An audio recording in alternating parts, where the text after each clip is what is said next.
అందరికీ నమస్కారం అండి ఫ్రెండ్స్. ఇప్పుడే అందిన వార్త, తీర్పు విడుదల, సుప్రీంకోర్టు సంచలన తీర్పు అంటూ అప్డేట్ అయితే రావడం జరిగిందండి. అయితే ఇందుకు సంబంధించిన పూర్తి వివరాలు అయితే మన వీడియోలో తెలుసుకుందామండి.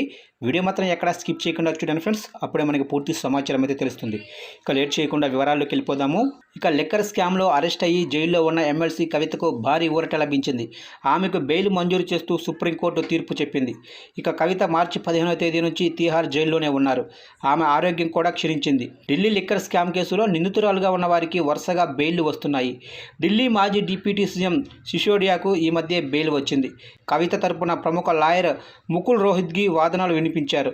ఇక ముకుల్ రోహత్గి తన వాదనల్లో కీలక అంశాలు ప్రస్తావించారు. ఇప్పటికే కవిత అరెస్ట్ అయ్యి 5 నెలలు దాటిందని కోర్టుకు తెలియజేశారు. ఈడీ కేసుల్లో 5 నెలలు, సిబిఐ కేసుల్లో 4 నెలలు జైల్లో ఉన్నట్టు విచారించారు. ఈడీ, సిబిఐ విచారణ కూడా పూర్తయిందని, ఛార్జ్ షీట్లు కూడా వేశారన్నారు. 493 మంది సాక్షులను కూడా దర్యాప్తు సంస్థలు విచారించాయని తెలిపారు. ఇక ఇప్పటికిప్పుడు సాక్షులను ప్రభావితం చేసే అవకాశం లేదని, దేశం విడిచిపెట్టి వెళ్ళిపోయే ఛాన్స్ కూడా లేదన్నారు. చాలామంది ప్రజలు ఫోన్లు, కార్లు మారుస్తున్నారని, దాన్నే పెద్ద నేరంగా చెప్పడం సరికాదన్నారు. 100 కోట్లు చేతులు మారినట్లు దర్యాప్తు సంస్థలు కేవలం ఆరోపణలు మాత్రమే చేస్తున్నాయని తెలిపారు. ఒక్క పైసా కూడా రికవరీ చేయలేదని కోర్టు దృష్టికి తీసుకువచ్చారు. ఈ నేపథ్యంలో కవిత బెయిల్ పొందేందుకు అర్హురాలని కోర్టుకి అభ్యర్థించారు. ఇక ఈడీ తరపున వాదనలు వినిపించిన ఎస్వి రాజు కూడా కీలక అంశాలు ప్రస్తావించారు. కవితకు ఈడీ నోటీసులు వచ్చిన వెంటనే ఫోన్లు ధ్వంసం చేశారని తెలిపారు. అందులో సమాచారం పూర్తిగా ధ్వంసమైనట్లు వెల్లడించారు.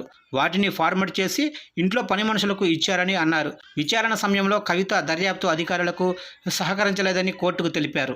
ఇక ఫోన్ల ప్రస్తావన వచ్చినప్పుడు సుప్రీంకోర్టు కీలక వ్యాఖ్యలు చేసింది.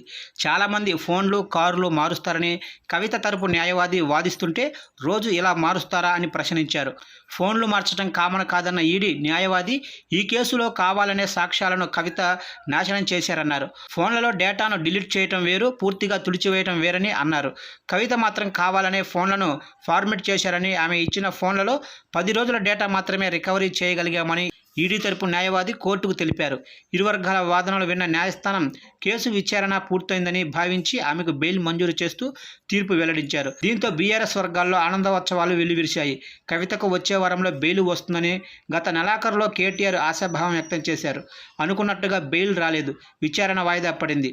ఇప్పుడు విచారణలో బెయిల్ వచ్చింది. సిబిఐ, ఈడీ కూడా బెయిల్ విషయంలో పెద్దగా అభ్యంతరాలు వ్యక్తం చేయకపోవడంతో సుప్రీంకోర్టు బెయిల్ మంజూరు చేసింది.